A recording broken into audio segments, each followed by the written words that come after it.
natin nagluto ng aso. Yung askal na aso. Natikman mo ba yun? Paper, parang manok lang siya. Pero siyempre parang nakakasuka pa din kasi aso eh. Pero ganun yung iba sa probinsya, di ba? Di ba? Kaya, ganito lomi namin.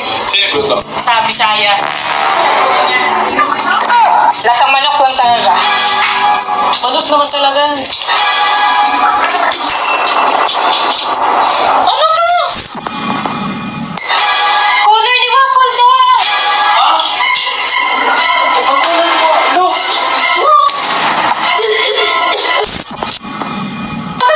Niluto talaga sa ako? Ang yaswa! Ba't mo niluto yung aso? Hindi na Sarap normal na yan. sarap to ba? Kinakain mo si Waffle ba? Tara, tara, ma-check up na natin yan. Di na normal yung ganyang utak. Niluluto yung aso, di na yan, zombie. Wala naman kasi ng prank na yan, B. Hindi naman yan pang normal na utak na prank. Yan na talaga yung literal na may saltik eh. Anti mo yun sa prank ko sa'yo. Tingnan mo dun sa kulungan si Wapol. Baka andun. Sarap naman niya. Masarap naman yung aso ah. Anti ko si Waffle. Bakit mo kinakain yan? Kinain ko si Waffle. Sarap na sarap.